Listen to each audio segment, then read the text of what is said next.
है संयुक्त मोर्चा में थे, किसानों के साथ आप जो है हर रैली में दिखाई देते थे।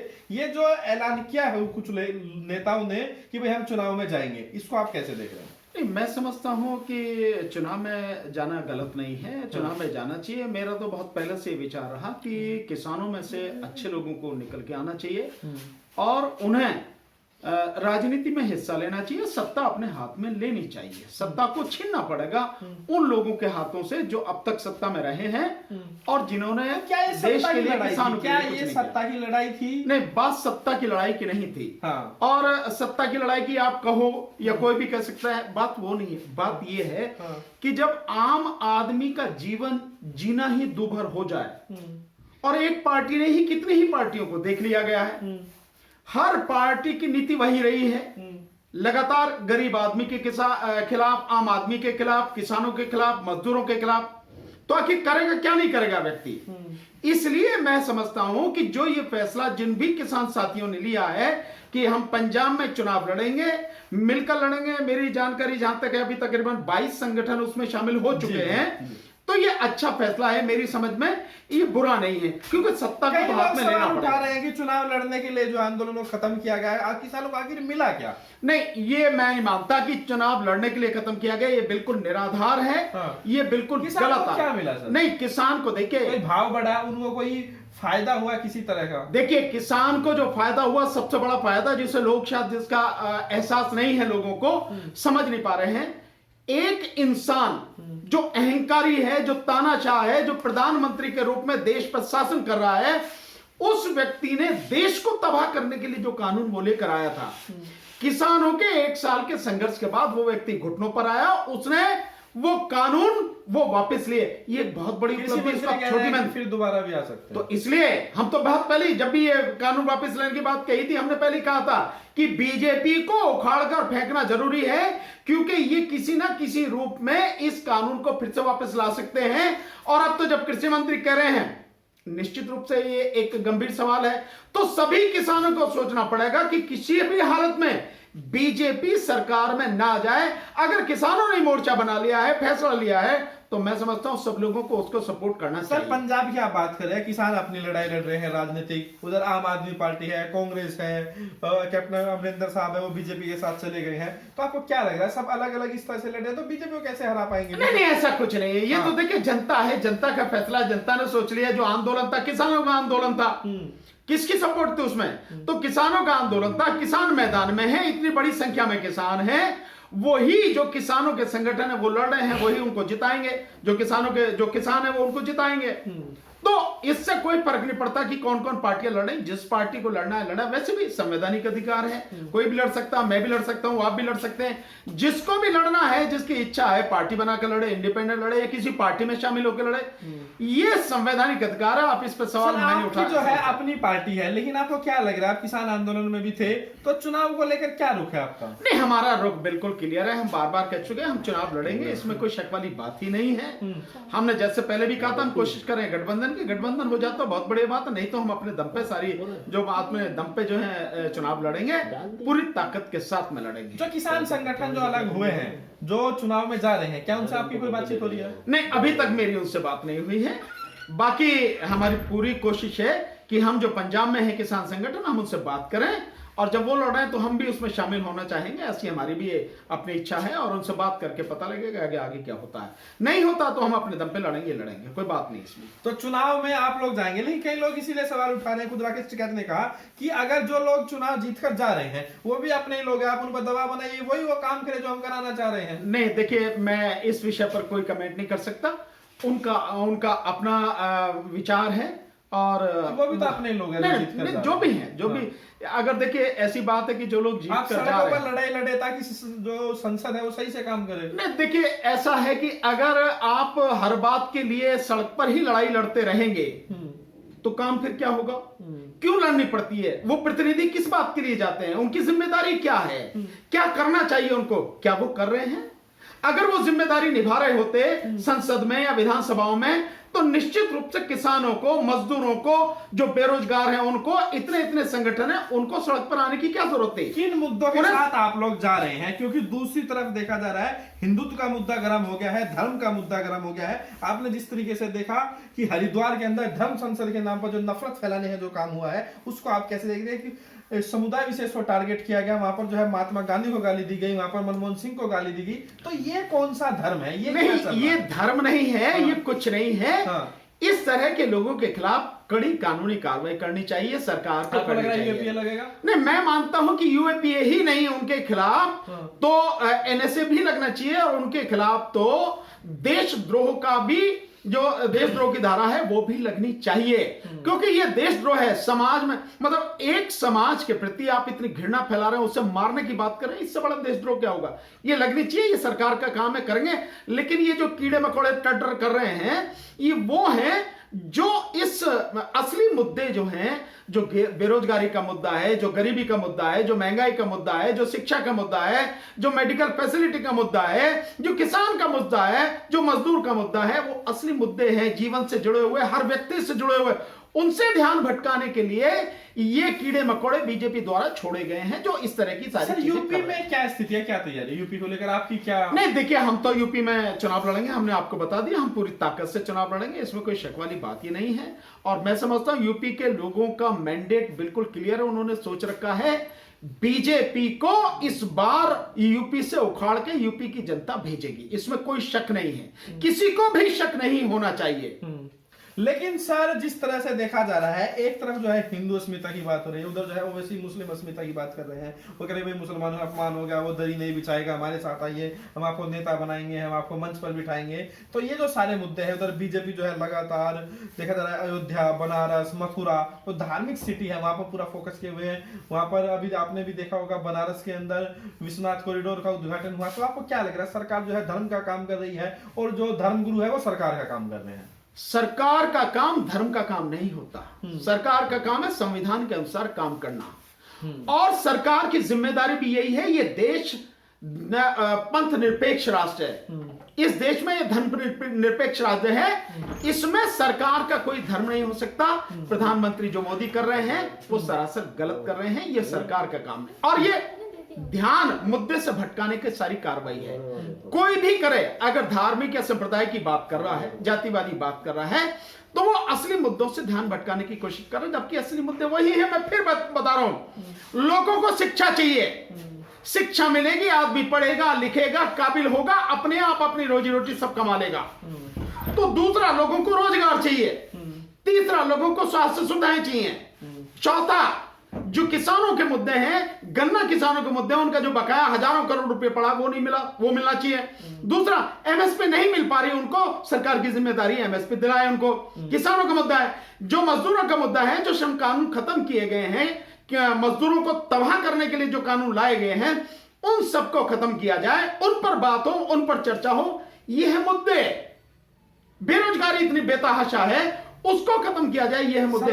तो जो असली चीजें को आप कैसे देख रहे हैं? नहीं, वो बिल्कुल गलत है, और बैंकों की समझ में आया, और किसानों की जो जीत हुई आंदोलन करके, उससे उन्होंने प्रेरणा ली। इसीलिए 2 दिन की अपनी तनख्वाह कटवा के बैंक वालों ने जो आंदोलन किया, उसका नतीजा ये है कि सरकार ने उस बिल को, जो बैंक के लिए जो बिल लेके आ रही थी सरकार, उसको लाने से उसने रोक दिया। अभी ये जो चीजें हैं, ये बड़ी बात है, इसको समझने की जरूरत है। और इससे ये भी एक संदेश जाता है कि अगर आप इकट्ठे होकर लड़ाई लड़ेंगे, जैसे बैंक वालों ने लड़ी, और उनसे पहले जैसे किसानों ने लड़ी, और किसानों से प्रेरणा बैंक वालों ने ली, इस तरह से अगर आप लड़ेंगे तो सरकार कोई भी गलत काम नहीं कर पाए। सर, अभी जो है कुछ लोगों से बातचीत हो रही है, वो कह रहे थे कि भाई प्राइवेटाइजेशन होना चाहिए, इससे जो है मार्केट में जो है कंपटीशन आता है और अच्छी सुविधाएं मिलती है। अगर आपको खाता खुलवाना हो तो आपका प्रेफरेंस होता है कि हम प्राइवेट बैंक में खाता खुलवाएंगे? नहीं, मैं नहीं कहता। कौन कहता है मैंने खुलवाने की?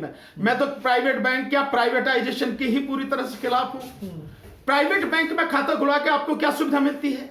कम से कम 5 से 10 हजार रुपए शायद आपको बैंक में रखने पड़ते हैं। आप सरकारी बैंक में जाइए, 1000 रुपए आपको रखने पड़ते हैं। कितना अंतर है। दूसरा, कुछ बैंक तो ऐसे हैं जिनमें लाख रुपए तक भी आपको रखने पड़ते हैं। तो आपको सरकारी बैंकों में सुविधा, मैं बहुत विश्वास के साथ कह सकता हूं, प्राइवेट बैंक से कहीं ज्यादा सुविधाएं आपको सरकारी बैंक में मिलती हैं। सरकारी बैंक में आपको जब सारी चीजें मिल रही हैं तो प्राइवेट में जाने का क्या है। प्राइवेट का वकालत केवल वही लोग कर रहे हैं जो बीजेपी मानसिकता के हैं या पूंजीपति मानसिकता के हैं, जो लोग इस देश की बहुसंख्यक आबादी को गुलाम बनाना चाहते हैं। बीजेपी तो जो है आज देखा होगा आपने, संसद में जो है बुग्गी पे बैठ के जाते थे प्राइवेटाइजेशन के खिलाफ। इसीलिए तो बीजेपी का कोई चरित्र ही नहीं है। थाली के बैंगन कभी इधर कभी इधर, मतलब बोलेंगे कुछ करेंगे कुछ, करेंगे कुछ बोलेंगे कुछ, तो ये तो उनका चरित्र है। आपको क्या लग रहा है, जो पहले विपक्ष था आज वो सरकार है, जो पहले सरकार थी वो आज विपक्ष है, तो जो काम पहले होता है वही आज हो रहा है, तो पलटने से क्या फायदा? आप देखिए, सत्ता परिवर्तन से ये फायदा है कि जो ये सब कर रहे हैं, मैंने बार बार कहा है, इस देश में अच्छे लोगों को राजनीति में आना पड़ेगा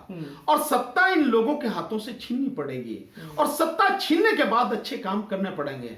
अगर आप आज इसको भाई बीजेपी है, चलो आज बीजेपी को दे दिया, आपने बीजेपी बना दी, अब फिर जो कांग्रेस के दे दो, उसे बना दो, इसे नहीं, इसे बना, इन सबको हकीकत में इन सबको निकाल के राजनीति से आपको बाहर करना पड़ेगा। लोगों को राजनीति में आके इनको हराना पड़ेगा और नए चेहरे, बड़े योग्य चेहरे, जो काम करने वाले लोग हैं, उन लोगों को राजनीति में आना पड़ेगा। सत्ता छीन के तभी ये गंदगी साफ होगी, अन्यथा कभी ये और सारे नेता एक ही थैली के चट्टे बट्टे हैं। तो अब आपको क्या भविष्य दिख रहा है, किस तरह से मुझे भविष्य बहुत उज्जवल दिख रहा है और उसको मजबूत बनाने के लिए और उसको सुनहरा बनाने के लिए, खूबसूरत बनाने के लिए हम लोग लगातार काम कर रहे हैं, करते रहेंगे और जब तक पूरी तरह से बदलाव ना आए हम कम से कम चैन से बैठेंगे नहीं। उसी के लिए हम राजनीति में आए हैं, काम कर रहे हैं। और सर इसकी आपके पास क्या काट है, जो धार्मिक मुद्दे को जो उन्माद दिया जा रहा है? ये देखिए, इसका कुछ नहीं है। ये आप लोग जो मीडिया के साथी हैं, इस पर चर्चा बंद कर दो, अपने आप ही खत्म हो जाएगा। ये तो उनका तो काम ही है कि इसको उठा रहे हैं, जबरदस्ती इसको मुद्दा बनाने का प्रयास कर रहे हैं। ये कोई मुद्दा नहीं है, समझे ना जी। इनके खिलाफ कानूनी कार्रवाई हो नहीं हो तो आप देख रहे हैं करीब जो 70 वकीलों ने जो वो डाली है सुप्रीम कोर्ट में, चीफ जस्टिस को जो है वो दी है 70 या 75 वकीलों ने, तो वो जो है मैं समझता हूं कोर्ट और ऑनरेबल सुप्रीम कोर्ट इस समय जैसा नजर आ रहा है कार्रवाई करे, नहीं तो जो होगा। इनकी बातों पर चर्चा करने की, ध्यान देने की जरूरत नहीं है। ये ध्यान भटका रहे हैं उन मुद्दों से जो असली मुद्दे हैं। सर योगी जी को कई लोग जो है भावी प्रधानमंत्री देख रहे हैं। वो कुछ भी देख लो, जिसको मन में आए जो देख लो। सपने देखने में किसी को क्या, कौन मना कर सकता, देखो सपने। अभी क्योंकि मोदी जी और पूरी बीजेपी सरकार जिस तरीके से चुनाव में एक्टिव नजर आ रही है, तो आपको उसको देखकर क्या लग रहा है? क्या भारत सरकार और भारत सरकार के जो मंत्री है और जो देश के जो प्रधानमंत्री, क्या उनके पास इतना टाइम होता है कि डेली रैली करे, डेली सारी? देखिए, देश के प्रधानमंत्री को शर्म आनी चाहिए। 18 घंटे काम देश के प्रधानमंत्री को शर्म आनी चाहिए। अफसोस कि उन्हें शर्म नहीं आती और देश का पैसा, टैक्स पेयर का पैसा, आम आदमी का, गरीब का पैसा वो अपने चुनावी प्रचार में लगातार खर्च कर रहे हैं। वो बसें जो सरकारी बसें हैं, जो पब्लिक के पैसे से चलती हैं, वो मनरेगा का पैसा, जो पब्लिक का पैसा है जो जाता है, और वो मनरेगा के मजदूर जो बुलाए जा रहे हैं, यानी कि आपके पास कोई सुनने वाला नहीं है। आप भीड़ जो मंगा रहे हैं वो भी सरकारी भीड़ है, मजदूरों को मंगाया जा रहा है, मनरेगा वालों को। जिन गाड़ियों में मंगाया जा रहा है वो गाड़ियां भी सरकारी हैं। तो सरकार के पैसे का इतना भयानक दुरुपयोग आज से पहले कभी नहीं हुआ और मैं मानता हूं कि इसके खिलाफ देश की तमाम जनता को आवाज उठानी चाहिए कि बीजेपी को, प्रधानमंत्री को और मुख्यमंत्री को कोई अधिकार नहीं है कि पब्लिक के पैसे पर रैली करें, इतनी बर्बादी करें। सर क्योंकि अगर आप जाएंगे, लखनऊ जाएंगे, किसी भी बड़े बड़े शहर में जाएंगे, मेट्रो सिटी में जाएंगे, तो आपको देखने को मिला यूपी सरकार के इतने बड़े होर्डिंग और पोस्टर लगे हुए हैं, ऐसा लग रहा है कि ये यूपी सरकार का प्रचार है, बीजेपी का प्रचार है, आप उसको डिफरेंशिएट ही नहीं कर पा रहे। नहीं देखिए, तो उसको आप कैसे देख रहे हैं? बड़ा बड़ा चेहरा लगा के उसको आप सरकार का प्रचार कहेंगे या बीजेपी का? नहीं, वो सरकार का नहीं है, वो बीजेपी का प्रचार है। लेकिन वो सरकारी खजाने के दम पर किया जा रहा है, सरकारी खजाने से पैसा उसके लिए उड़ाया जा रहा है। वो आम पब्लिक का, जनता का पैसा, टैक्स पेयर का पैसा उसे बर्बाद किया जा रहा है। वैसे भी ये सरकार विज्ञापन की सरकार है, इसके अलावा कुछ नहीं है। इसे जब चाहिए हाईवे चाहिए या फ्लाईओवर चाहिए तो ये लाती है कलकत्ता से उठा के। जब इसे डैम चाहिए तो डैम, वहां का जो दिखा रहे हैं डैम जो है इसका बुंदेलखंड का इलाके का जो डैम दिखा रहे हैं, उसके लिए डैम लेके आ रहे हैं तेलंगाना से। और जो इसके अलावा जो हवाई अड्डा जो बना रहे हैं जेवर का हवाई अड्डा बना रहे हैं, दुबई के हवाई अड्डे का ये फोटो लगा रहे हैं। पोस्टरबाजी में जो सर जितना पैसा खर्च हो रहा है, अगर इतना पैसा सरकार जमीन पर लगाए, योजनाओं में लगाए, तो क्या जनता खुद ही साथ आएगी सरकार की, कोई भी सरकार हो? बिल्कुल, इसमें कोई शक नहीं है। भैया आपको विज्ञापन इसलिए करना पड़ रहा है क्योंकि आपने काम नहीं किया, आपकी काम करने की नीयत नहीं है।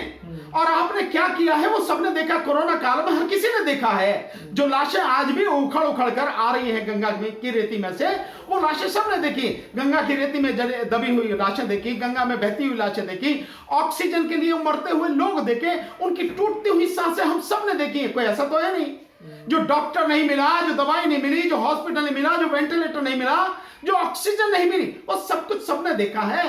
उसको छुपाने के लिए, उससे जनता का ध्यान हटाने के लिए ये सारी नौटंकी की जा रही है। और अगर चुनाव पीछे हटता है तो क्या माना जाए इसको? नहीं, चुनाव पीछे हटता है तो ये गलत होगा। चुनाव पीछे नहीं हटना चाहिए, चुनाव अपने टाइम से होने चाहिए। आपकी तैयारी पूरी है? हमारी तैयारी पूरी। कुछ बातचीत हुई आपकी विपक्ष में? नहीं, विपक्ष में हमारी बात करने का कोई मतलब नहीं है। ठीक है, जैसा भी है वो अपने काम कर रहे हैं, हम अपना काम कर रहे हैं। आपका प्रेफरेंस किसानों के साथ है? नहीं, बिल्कुल। देखिए, हम तो किसान और मजदूर के लिए ही काम कर रहे हैं, गरीब आदमी के लिए काम कर रहे हैं। हमारा एजेंडा तो बिल्कुल है। हम तो सीधी सीधी बात है, शिक्षा पर बात करो भैया, रोजगार पर बात करो, मेडिकल फैसिलिटी पर उस पर बात करो, किसान और मजदूर की बात करो।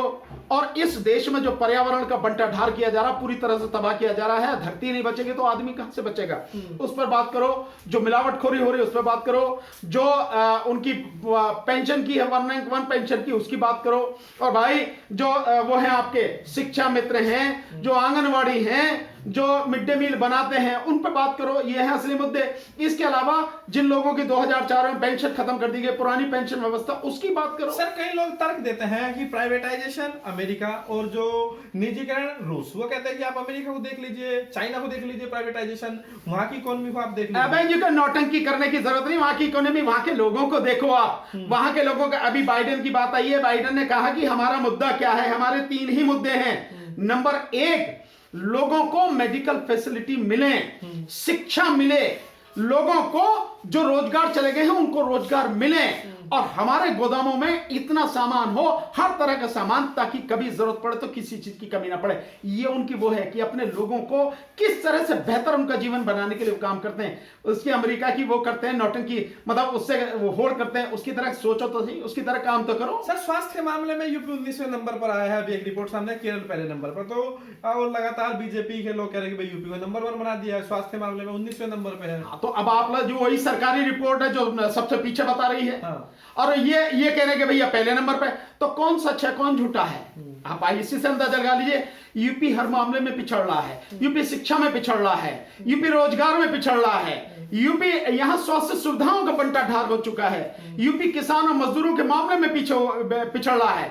यूपी किस मामले में? यूपी आगे है क्राइम में, बलात्कार में, हत्या में, किडनैपिंग में, और इससे भी कहीं ज्यादा सरकारी लूट में जो यूपी है वो इस बीजेपी काल में आगे है। सर, लोग उम्मीद करते हैं कि जो प्रधानमंत्री है वो देश का होता है, उसके लिए सारी पार्टी बराबर होती है, उसके लिए कोई अपना प्रयास नहीं होता है, क्योंकि जब इंसान प्रधानमंत्री बन जाता है तो पार्टी से बहुत ऊपर उठ जाता है। लेकिन जब देश के प्रधानमंत्री, बड़े बड़े नेता, गृह मंत्री ले लीजिए, रक्षा मंत्री ले लीजिए, जब आकर वो बीजेपी के जो तमाम जो छुटभैया नेता है उनकी भाषा बोले, तो उसमें क्या आपको लग रहा है कि गरिमा का ख्याल रखा जाना चाहिए? देखिए, प्रधानमंत्री ने अपनी व्यक्तिगत गरिमा भी बिल्कुल मिट्टी में मिला दी है, और देश की गरिमा तो मिला ही दी है।